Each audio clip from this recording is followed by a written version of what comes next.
Hi, I'm Christian William, transformation coach here. And a few days ago, I sat down with my lovely wife and partner, Carly Williams. I asked her a few intimate and personal questions. And the reason was she's such an inspirational person. She's a mum, she's a busy professional, she's an athlete, she's a trainer, she's a trainee. And the question I asked her, I knew were going to spark some insights to the depth of who Carly Williams is. I think you're going to like this video. If you haven't done yet and you're watching this on YouTube, subscribe to this channel, comment any questions you have below for myself or Carly, and if not, just stay tuned and enjoy this recording.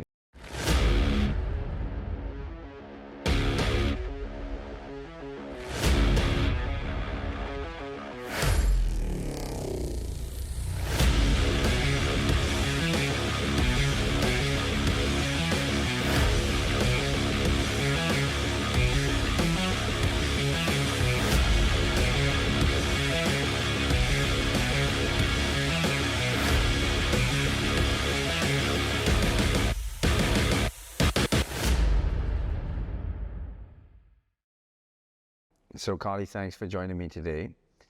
Obviously, I know you well, but I don't think we know people as well as they know themselves. So I want to ask you a couple of questions that probably, maybe you even consciously don't know the answer to, but let's see what comes out. And one of the questions I want to ask you is, first of all, what did it take for you to compete on stage when you did a fitness competition? What did that take from you in regard to your fitness, your nutrition, and just your well-being? Yeah, I mean, good question. So a while ago, thinking back brings a lot of everything back up when I'm thinking about it. But it was a great experience for sure. Like, absolutely loved the experience of the whole process. But it does take a lot out of you. Like, it took a lot out of me. Like, your energy, the continuous diet, the continuous training, but it's a short-term kind of sacrifice for a long-term result. Enjoyed the stage presence, absolutely loved it. As much as it's short-lived, again, we do all the hard work, but it's good to do like a photo shoot like we did kind of thing and get lots of content from it. But yeah, it's a hard thing to do and to sacrifice. I think you need that time, you need the commitment to it, which I did, and I felt like I gave it my all, because I did 2 competitions. The first one, it was like you have so much energy, drive, and to go for it. And then the second, I can remember thinking, should I even do it? Or no, sorry, I think the second that was good. And it was the third, it was the finals, I think, that I was just exhausted mentally and physically. So yeah, but it was an amazing experience. So yeah, you did 2 competitions relatively close. Yeah. You did the Miss Wales and then obviously the Miss Hampshire. Yeah. Miss Wales, I think, it was your first experience, so you looked great, but you knew probably you could look better. Yeah. Because you saw potential. And then the next competition, you looked fantastic and you qualified for the British finals, although you decided not to do the competition, which I support fully and I appreciate and I respect from my wife and of course from a fellow athlete. Now, once you achieved that look, which was the pinnacle really of your fitness career, I guess, and especially your aesthetic look, how was it for you to accept anything other than that look after that look? I think when you actually in the time that you're in and you're doing all your diet and you're doing everything, I feel like you're never happy in terms of, even when you think that, like I said, that was the best I'd looked personally on the second show. But I still, you always feel like, oh my gosh, you could look better. Like the first show, I wasn't even, it was the night before that I was like, I'm not doing it, I'm not doing it. And like I said, the second show was a lot better, but you always feel like you could be better. Like, And when you look back at that now, I think, oh my gosh, what was I thinking? Why would I even think or feel like that? Because you look back on time and you think, I looked amazing. Do you know what I mean? I'm so happy with my accomplishment and how I looked and everything when you look back. But in the time and when you're going through the process, I think a lot of people, you have that, like the demons when they come in and you think, I'm not good enough or I could always look better. But I was happy with that.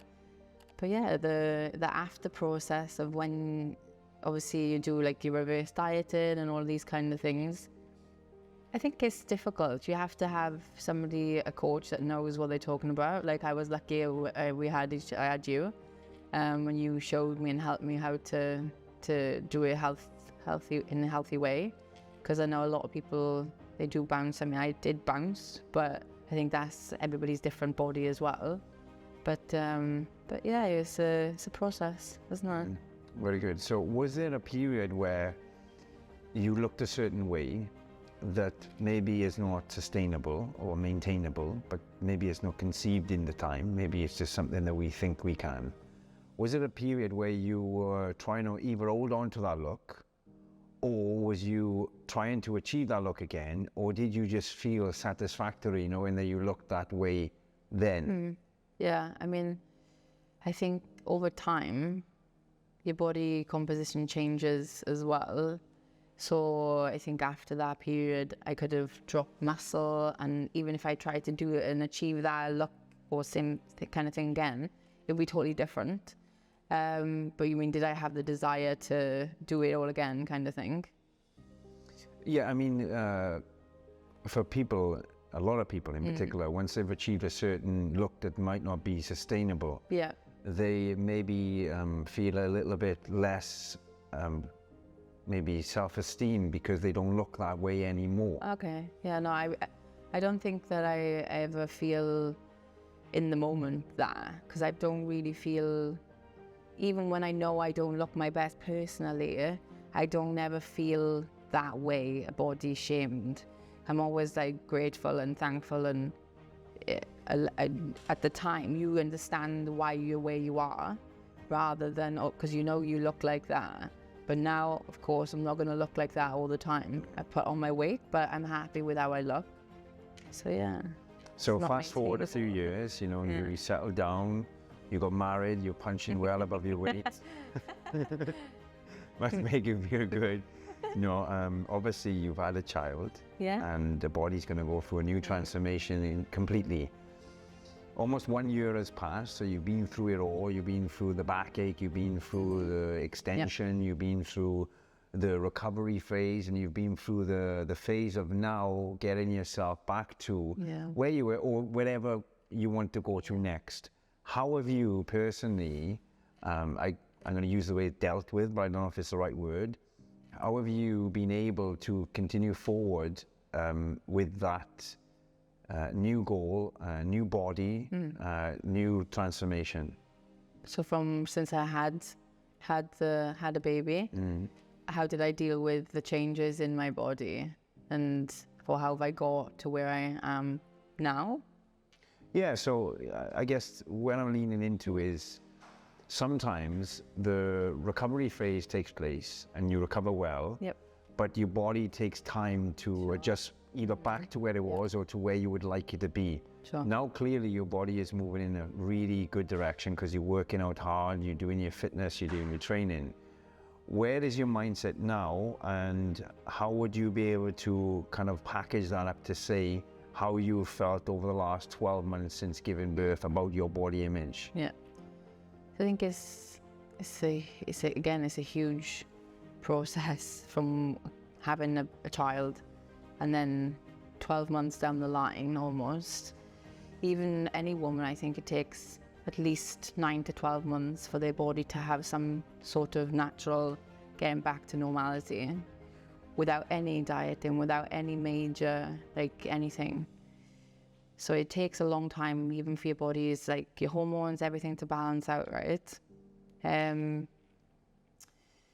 But obviously going through the times, it's like 3 months, 4 months, 5 months, 6 months, thinking that I should be pre-body pre-baby weight and all of these things, but it doesn't work like that. Not for everybody. Some people naturally, they have their baby and then within a few weeks time they're back to pretty much as they were, but not for everybody. So a lot of people it's quite difficult, and for me it was a challenge to, I think, you know, when you look in the mirror, you accept where you are because you appreciate everything. You look at your body and think you've been on an amazing journey, so you have to appreciate that, but it still doesn't deny how you actually feel as a woman and wanting your body back. So I think that is for sure mentally more of a process, but I think it's a good thing to go through as well. It's all part and part of the parcel. And then when you look, like I said, 12 months on from 2 or 3 months prior, I think that you just appreciate even more, you know, in your body and everything else. And yeah, I mean, it's a process. So you sat down New Year's Day and you decided to run a half a marathon with no training whatsoever up until that point. You paid for the event. 6 weeks later, you run a half marathon. It was 9, right? Was it even 9? 6 weeks. 6 and I'm sure it was, maybe. Yeah. So tell me a little bit about that. Why you decided to run a half marathon and your experience whilst running. Yeah, I have 0 experience running. When I was so maybe 16, I used to live in the mountain areas, as you know, where we live.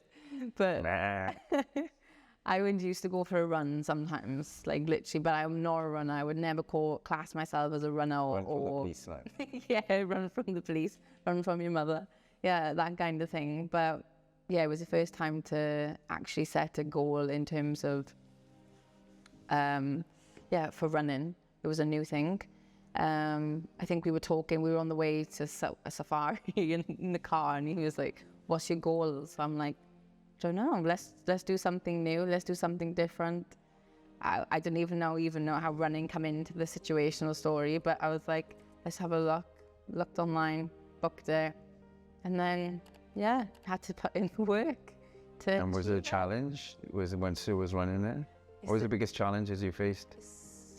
The running itself is different. So they're 2 different challenges, right? When you're looking at a schedule of how to try and work full time, or part time, whatever it is, try and be a mum, wife, and then put your training into everything as well. I think that's one challenge, and then the actual training itself is a challenge, right? So but you do it because you have a goal, you made a commitment, and you know you have to do it. So I mean, it's an experience, soul challenge, but It's amazing. So, you know, you've shared a lot there, your athletic career, the reasons why you decided to do a competition. You're obviously transitioned from, you know, being a wife to a mum, and obviously setting a goal of running a marathon. I have one last question, and I think everybody who listens to this is going to wonder, when's your book coming out? You're the writer. When's your audio? Tell the story. Audio copy. In my way. Yeah, audio, yeah. No, but thank you so much, and you're an inspiration to many people. Thank you. Really lovely to talk to you. It was nice to chat to you. Good. Very good.